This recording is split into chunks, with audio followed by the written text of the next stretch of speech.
बिस्मिल्लाहिर्रहमानिर्रहीम अस्सलाम वालेकुम दोस्तों, आज की वीडियो में हम सीखने वाले हैं कि हम अपनी 19 इंच चाइना एलईडी की लैंग्वेज किस तरह से ठीक कर सकते हैं, उसकी ज़ुबान किस तरह दुरुस्त कर सकते हैं।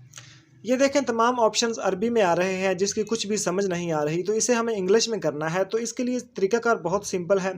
सबसे पहले आप ये मेन्यू का बटन दबाएंगे, इस तरह की ऑप्शन खुल जाएगी। उसके बाद ये जो आगे वाला एरो है, इसको एक दफ़ा दबाया, दूसरी दफ़ा दबाया, तीसरी दफ़ा दबाया, चौथी दफ़ा दबाएंगे तो ये सेटिंग वाली ऑप्शन हमारे सामने आ जाएगी, जो कुछ इस तरह से। उसके बाद नीचे वाले एरो से हम नीचे आ जाएंगे। ये जो पहली लाइन पे जो ऑप्शन है, तो यहाँ पे हम आगे वाला एरो दबाएंगे तो ये लैंग्वेज हमारे सामने खुल जाएंगी। तो अब ये आगे वाला एरो है और ये पीछे वाला एरो है, इन दोनों से आप अपनी मर्ज़ी की ज़ुबान जो है वो सिलेक्ट कर सकते हैं। तो फॉर एग्ज़ाम्पल हम इंग्लिश को सिलेक्ट करना चाहते हैं, तो इंग्लिश पे ला के ये सेंटर वाले से हम ओके कर देंगे। तो ये हमारी एलईडी की लैंग्वेज जो है वो इंग्लिश हो चुकी है और अब हमें तमाम ऑप्शन जो हैं वो ईज़िली समझ आ रहे हैं।